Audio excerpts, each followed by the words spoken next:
राम राम भाई साहब। राम राम जी, राम राम।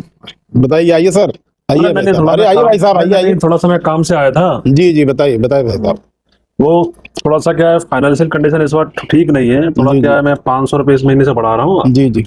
और अब आपको 3 हजार के बजाय 3,500 रुपये किराया देना तो पड़ेगा। भाई साहब ऐसे कैसे बढ़ा सकते हैं आप किराया? थोड़ा कंडीशन थोड़ा ठीक नहीं है, पहले की कंडीशन में और आपकी कंडीशन में फर्क है। लेकिन भाई साहब आपसे तो बात हुई थी। हाँ बात हुई थी, पर जी। पहले की कंडीशन में और आपकी कंडीशन में बहुत फर्क है। नहीं नहीं नहीं, ऐसे ऐसे तो हो नहीं सकता है ना भैया। ऐसा तो होगा भाई साहब। नहीं नहीं, ऐसे ऐसे कैसे हो सकता है भैया, नहीं, बताइए। ऐसा तो होगा नहीं तो आपका मकान खाली कर दीजिए। नहीं, मकान कैसे खाली कर मेरे दूंगा पास भैया? दूसरा किराया तैयार है। नहीं, मकान में मकान में 7 दिन खाली के नहीं अंदर करूंगा। आपको आप मकान खाली करना पड़े। मेरा दूसरा किराया तैयार बैठा है। अच्छा, ओहो, इसीलिए मन में लालच आ गया ना। वो शायद वो दूसरा बहुत ज्यादा किराया दे रहा है, इसलिए जो आपको भी मन हो, में आपके लालच मन आ में गया। जो भी आ रहा हो, पर किराया आपको मकान तो खाली करना पड़ेगा। नहीं नहीं नहीं, मैं खाली नहीं करूंगा। कैसे खाली कर दूंगा? नहीं, खाली करना पड़ेगा। हाँ। नहीं तो नहीं नहीं नहीं, खाली नहीं करूंगा भैया। खाली मैं कैसे कर दूं? नहीं, खाली करना पड़ेगा आपको जो भी है। नहीं, खाली कैसे कर दूं भैया? आपसे 1 साल पहले बात हुई थी। 1 साल पहले बात, 1 साल पहले कंडीशन भैया और ऐसा आपकी है कंडीशन में बहुत फर्क कि है। 1 साल पहले जब आपसे बात हुई थी कि 1 साल के अंदर आपका किराया नहीं बढ़ाया जाएगा, आप कैसे बढ़ा सकते वो हैं? बात पहले की कंडीशन में और आपकी कंडीशन में बहुत फर्क है। नहीं, पॉसिबल तो नहीं है आपको भैया। खाली करना पड़ेगा। मैं कैसे खाली कर दूं? तुरंत खाली तो आपको करना पड़ेगा। हाँ। चाहे जैसे भी कराना पड़ेगा। रुको भाई साहब, क्या देखिए हुआ? शुक्ला जी, देखिए ना कि इनसे मैं मकान किराए पर लिया था और अब बोल रहे हैं किराया बढ़ाने के लिए। जिस हिसाब से बात हुआ था, जिस रेंट पे बात हुआ था, अब बोल रहे हैं किराया बढ़ाने के लिए। हाँ, दूसरा रेंटर आ गया, अब वो शायद ज्यादा पैसा दे रहा होगा।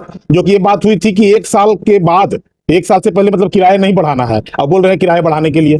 देखिए भाई साहब, मैं आपको बताऊं कि इन्हीं झिकझिक और जो आपसी जो मतभेद है मालिक के, ओनर के लिए, और जो टेनेंट है, किराएदार है, इन दोनों मतभेद को खत्म करने के लिए भारत सरकार रूम रेंट रूल 2025 लेके आई है, जो कि दोनों के पक्ष में है। और जैसा कि मैं आपको बता भी दूं आपको मैं कि ये जो रूल है भारत सरकार दोनों पक्ष में लेके आई है, दोनों के लिए ही फायदा है।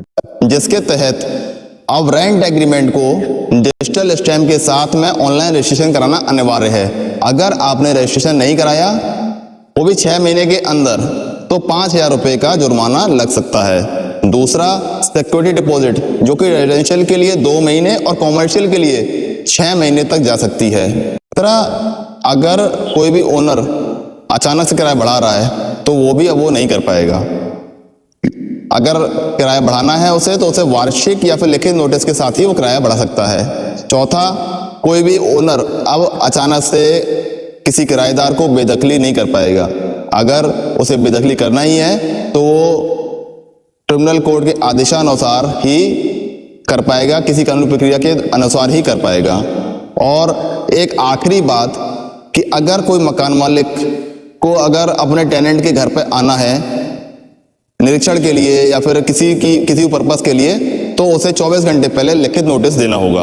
और हाँ, आपकी जानकारी लिए और बात बता दूं कि रेंट एग्रीमेंट जो सभी लोग बनवा लेते हैं ना, वो रेंट एग्रीमेंट, केवल रेंट एग्रीमेंट, वो कोर्ट में एडमिसिबल नहीं है। अगर आप कोर्ट जाएंगे तो कोई वैलिड प्रूफ नहीं माना जाएगा।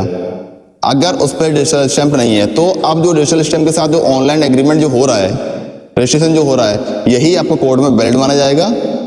तो समझे ना भाई साहब? हाँ, समझ गए भाई साहब। हम आगे से जो नई गाइडलाइंस है इसका पालन करेंगे और अपने किराएदार को हम परेशान नहीं करेंगे। तो आप भी समझ जाइए, समझदार बनिए, सतर्क रहिए, और ऐसे ही जानकारी के लिए हमारे चैनल को फॉलो कर लीजिए।